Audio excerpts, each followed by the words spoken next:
estoy absolutamente comprometido con seguir haciendo historia de gran humanidad, de mucho riesgo, de zonas de conflicto, de crisis humanitarias, de situaciones en las cuales hay que se le puede dar voz a los que no tienen voz. Esto de la vocación y de querer continuar cubriendo grandes conflictos, para mí es una especie de misión personal.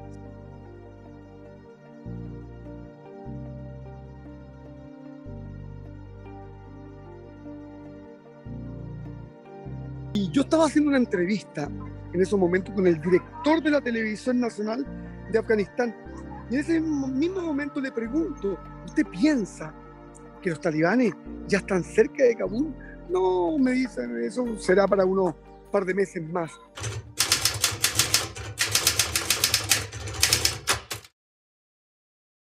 Terminamos la entrevista y yo me voy al aeropuerto, que estábamos muy cerca de ahí. Mientras estamos ahí, me están interrogando la policía. Fue una cosa increíble. Me dejan prácticamente solo. Los policías me dicen, mire, esto se acabó. Se van, el aeropuerto queda vacío y me quedo yo ahí grabando y haciendo lo que quiero porque venían los talibanes. Y los tipos estaban arrancando en ese momento justamente porque se iban a tomar toda la parte del aeropuerto. Fue una cosa absolutamente angustiante, histórica. Yo la verdad que no sabía hacia dónde iba. De ahí nos cambia completamente la vida en Kabul. Ahí hubo un cambio radical.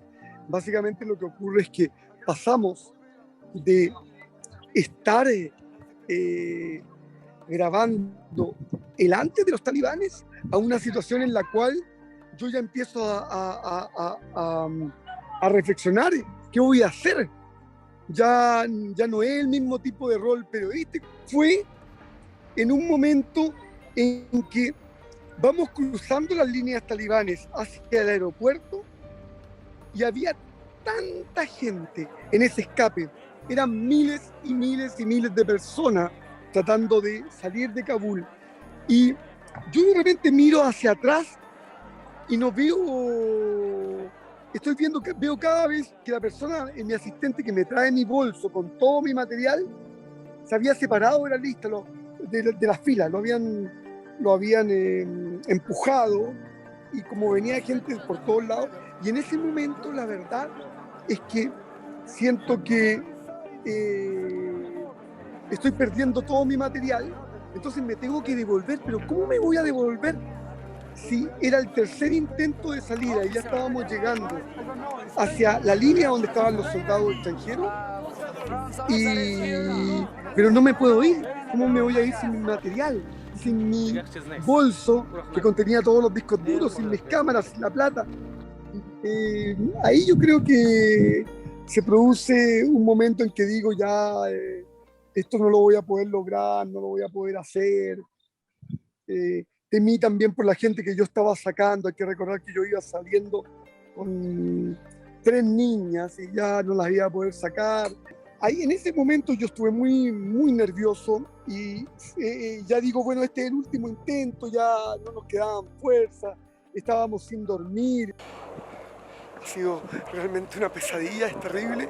Llevamos varios kilómetros caminando aquí entre medio de los sembradíos, entre medio de plantaciones de cebollas, de papas, para avanzar, pero escuchamos los aviones muy cerca, sabemos que estamos muy, muy próximos al aeropuerto y yo tratando de esconderme en mi condición de extranjero, tratando de esconderme en mi condición de fotógrafo, que nadie nos pueda ver, que nadie nos pueda señalar. Ha sido sin duda una de las carreras, de las escapadas más épicas. Llevamos toda la mañana acá, ya son más de 24 horas, está amaneciendo y la esperanza se está desvaneciendo. Qué terrible desolación, qué terrible tristeza. Estoy un poco escondido porque aquí no les gustan los periodistas. Hambre, sed, sucios, y tenemos que lanzarnos directamente a ese acueducto.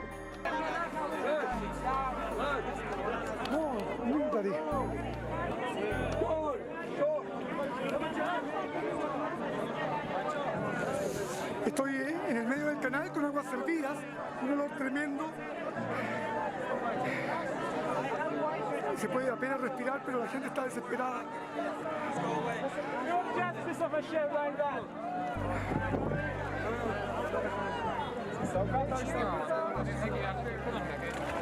No podemos encontrar a los policías de España, nos dijeron que están por acá. Es terrible. Una de las cosas más difíciles para escapar de un país, completamente dramático, muchas veces con ganas de llorar, lo que nos han apretado, pensábamos que no podríamos llegar jamás. Miren lo que significa esto, nadie puede llegar.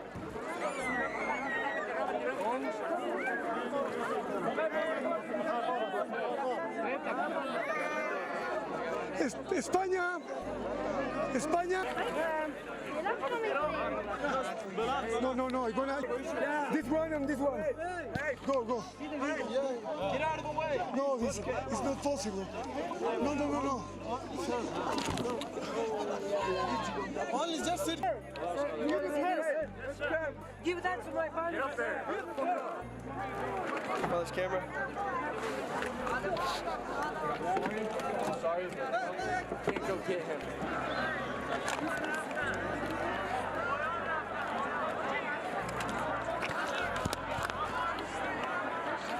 Muchísimas gracias, muy amable. A usted por ayudar a las chicas estas. Muchas gracias. Le tienen que dar las gracias a ella que les ha salvado la vida a las tres. Sí, les tienen que dar las gracias. Llego finalmente, después de múltiples intentos, logramos encontrarnos con los militares españoles y ahí cuando nos encontramos fue una cosa increíble. Ellos me dicen, mire, estas mujeres tienen que agradecerle a usted les ha salvado la vida. Esa parte es muy emotiva y vamos saliendo y en ese momento me vienen a buscar militares norteamericanos porque con el dron vieron que yo estaba grabando el área. Luego se produce el bombazo y me llaman los militares españoles para decirme, mire, no le informe a nadie, pero aquí ha ocurrido un atentado.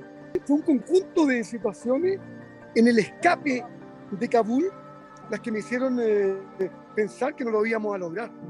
Ha habido imágenes que nosotros no hemos podido poner. Muchas veces soy yo mismo el que no pone cadáveres, por ejemplo, muertos. Yo encuentro que con eso hay que tener un cierto respeto, hay que tener una dignidad, hay que tener una moral y que hay un límite para el periodismo. Entiendo yo a otros periodistas que sí, hoy día, por ejemplo, en la guerra de Ucrania, están colocando muchos cadáveres, muchos muertos por el hecho de intentar generar una reacción. Por eso que hay un cierto relativismo. Aquí no se puede decir completamente blanco o negro, en el sentido de decir, mira, acá hay reglas que no se pueden... Hay situaciones. Entonces son ese tipo de situaciones que creo que hay un momento en que ese tipo de imágenes no se pueden utilizar con fines periodísticos. En momentos también quiero volver a la guerra de Ucrania, quiero volver a la línea de frente en el Donbass, quiero ir a Moldavia y entrar desde Moldavia hacia toda esa área. En el fondo, esto de la vocación y de querer continuar cubriendo grandes conflictos, para mí es una especie de misión personal. Y como periodista, además, es lo que más satisfacción me da.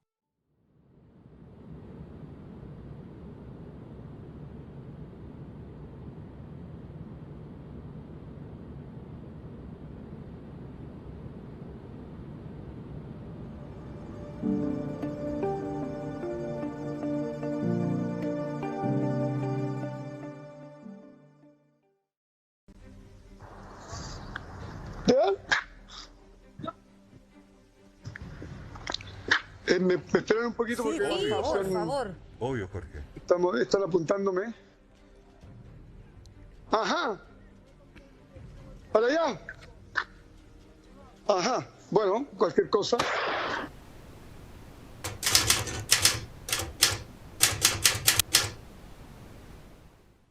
Cuando los veo me dicen, me empiezan a gritar, los veo muy nerviosos. y yo no sé qué hacer. Me gritaban, me daban instrucciones, y yo cuando veía que me hacían como con señas con las manos, como que me fuera, pensé que querían que me fuera, entonces me doy media vuelta y me disparan.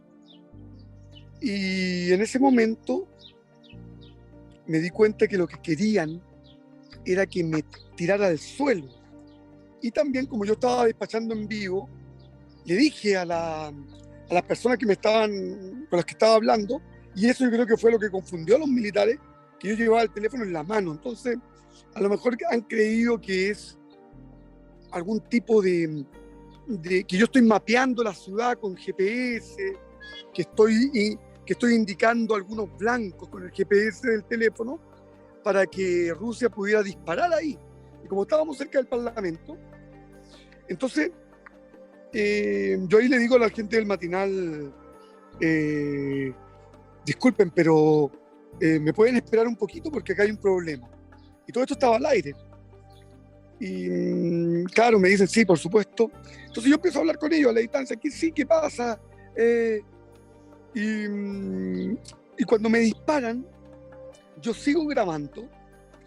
Tengo lo que les comenté el otro día, a veces esa buena intuición, que muchas veces nos le pasa a los periodistas, de que cuando nos pasa algo apagamos la cámara. Yo seguí grabando, tiré el teléfono al suelo, me tiro abajo, y luego le digo a la gente de Canal 13, que estaba muy nervioso, que había sido un tiro al aire, pero en realidad no fue un tiro al aire.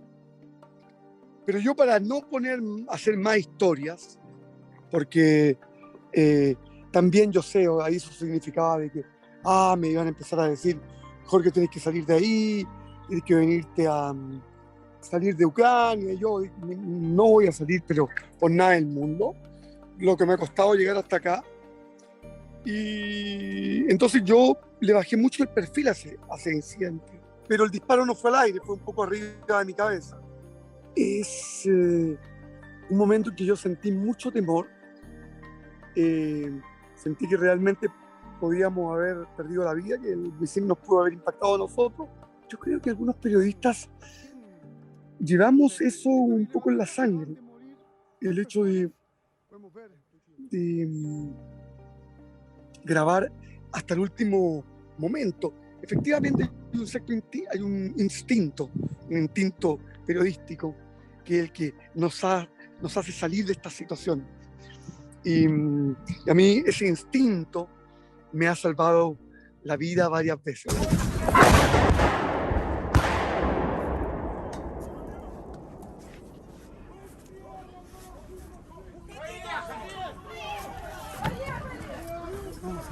A tratar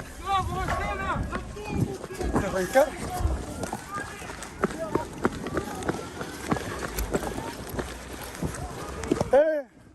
Arrancando. Estamos, Jorge, absolutamente, fue muy cerca. Haciéndolo. Realmente, explosión.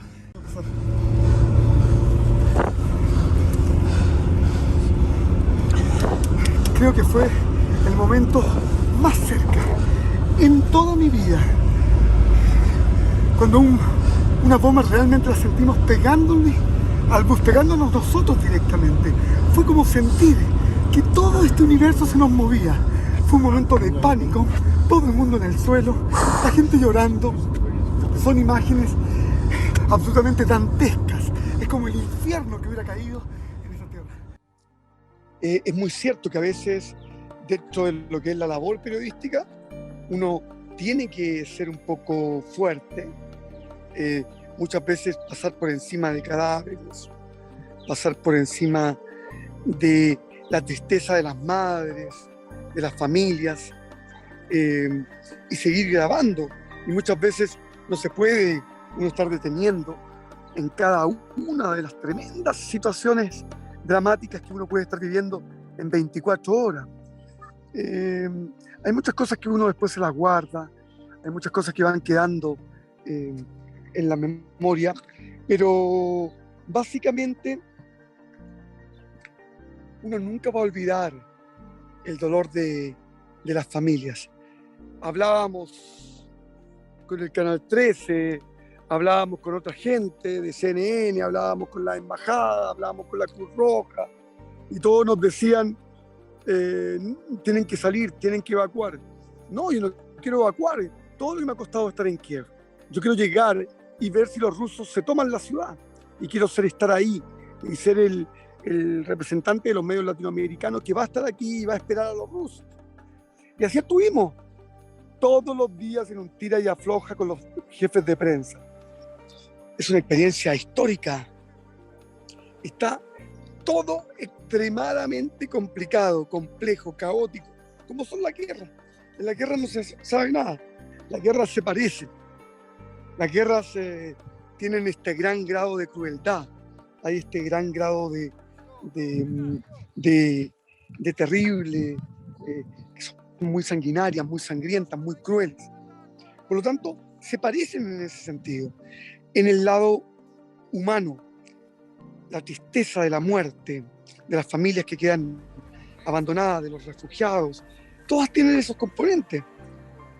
Lo más terrible, lo más dramático, acaban de morir 3 personas, la estaban sacando los cuerpos, también dicen 2 niños y otras personas que están sacando ahora en estos momentos completamente heridos. Hay una gran situación en la noche negra que está cayendo acá, es el día que se está convirtiendo en una cosa ensangrentada. Seguimos nosotros aquí.